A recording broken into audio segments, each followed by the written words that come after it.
We are just days away from 2022.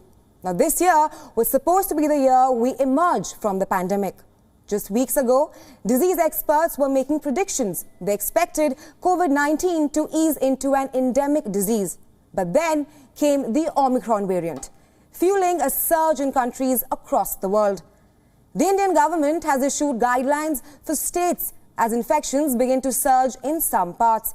It has asked the states for the imposition of night curfew, strict regulation of large gatherings, curtailing numbers in marriages and funerals. Not only this, also restricting numbers in offices, industries and public transport. Till now, India has at least 200 cases of the new Omicron variant. According to India's Health Minister, Mansukh Mandavia, over 80% of cases of Omicron in India are asymptomatic and the rest are mildly symptomatic. The Western Indian state of Maharashtra and the Indian capital, New Delhi, accounts for the highest number of Omicron cases. In the United States, the fast-spreading Omicron variant is now the dominant strain. It accounts for almost 73% of the total infections.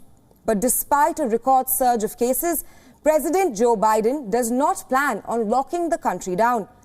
US authorities are set to distribute 500 million free tests at home, giving an extra $580 million in aid to international organizations. US President Joe Biden has also called on military medics to support hospitals. Meanwhile, the EU has approved the fifth COVID vaccine for adults. The bloc approved the use of Novavax's COVID-19 vaccine on people aged 18 years and above. This has given a boost to the US biotech firm after long delays, paving the way for a fifth shot in the European Union. In UK, British Prime Minister Boris Johnson said that he was looking at all kinds of measures to keep Omicron under control. Britain has announced £1 billion of extra support for businesses. Omicron variant is hammering the country's hospitality sector and other businesses. Germany, Scotland, Ireland, the Netherlands and South Korea are among countries to have reimposed partial or full lockdowns. Not only this, Thailand too has reimposed quarantine measures for foreign tourists. It is now 10 days for the vaccinated and a fortnight for the unvaccinated.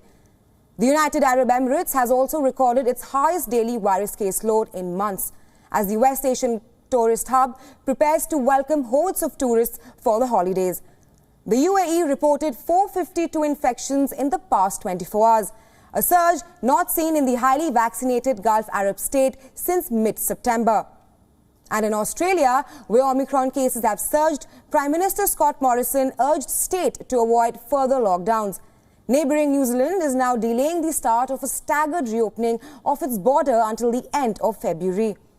Now, the intensity of illnesses it causes still remains unclear. But the World Health Organization has warned that it is spreading faster than the Delta variant. Omicron is causing infections in people who are already vaccinated or who have recovered from the COVID-19 disease. The virus has killed over 5.3 million people across the globe since the pandemic emerged first in China in December 2019. Now, staying on with the story. Cases attributed to the Omicron variant are on a steady rise in India, and the country has now reported about 200 confirmed cases of the variant. This even as Omicron is increasingly becoming the dominant variant globally, with nations registering massive surge in cases. India has seen a rise of 39 cases of the variant in the last 24 hours. Western state of Maharashtra and India's national capital, New Delhi, account for most of the Omicron cases in the country.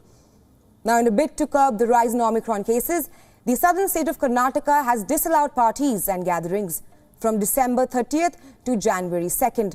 However, according to India's Health Minister Mansukh Mandavia, over 80% of Omicron cases in India are asymptomatic. The rest are mildly symptomatic.